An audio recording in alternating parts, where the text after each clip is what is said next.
So today I'm going to be demonstrating how to change colours whilst using the bobble stitch along with the Intarsia technique. So as you can see here, I have the start of a new project. I have one colour here. I'm having a separate bobbin for each of these three colours in the middle where you see the bobble stitches, and then another bobbin for where the background colour comes in again on this side. Alternatively, you can change colours using the tapestry crochet technique or the stranded colour work technique. However, in this particular case, I think that Intarsia is the most appropriate and will look the best. So let's get started. So here are my 5 bobbins. I will be working with them from this side to this side. Now, when I am working in a backwards and forwards fashion, I tend to start with my bobbins on the left, finish with my bobbins on the right, and then reset for the next row. I will show you what I mean. So I'm going to put my bobbins in the correct order on my left hand side, and I'm going to pick up my work to start the row. So I'm going to start by crocheting the background colour, and join me when I am changing colours. I have now completed all of my background stitches and am ready to change colour and do my first bobble stitch. As you can see from all of these ends and the fact that my stitch marker is on the other side, this is the wrong side of my work. This is the side you always want to be on when you are actually creating the bobble stitch.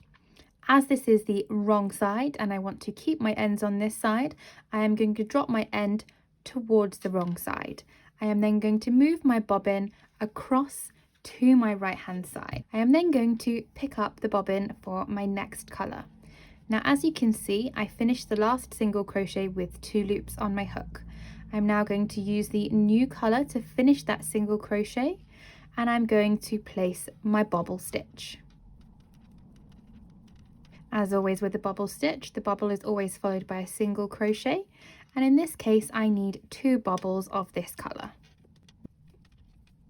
And again, just as when I switched from the background colour to my current colour, I am leaving 2 loops on my hook for the single crochet, leaving the end towards me, and then I'm moving my bobbin underneath my arm to the right hand side.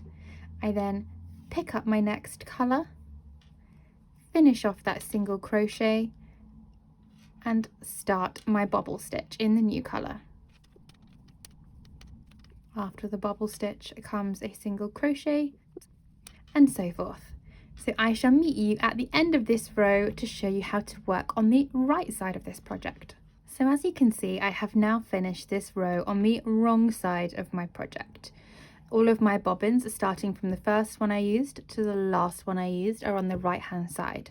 Before I change sides, I am now going to reset my bobbins around to my left hand side.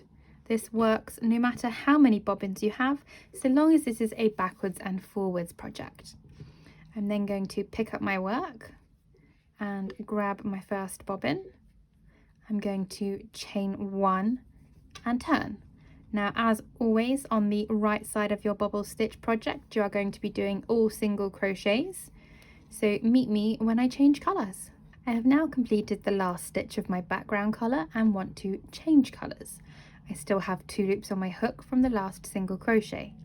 Now, as this is the right side of my work, I am going to drop my end to the back and move my bobbin over to my right hand side.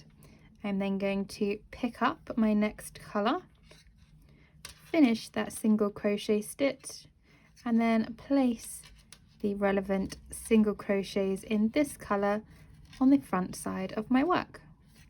Again, when I am ready to change colour, I still have 2 loops from that last single crochet on the hook. I drop my end to the back, move my bobbin to the right hand side, pick up the next bobbin from the left, and continue in my new colour.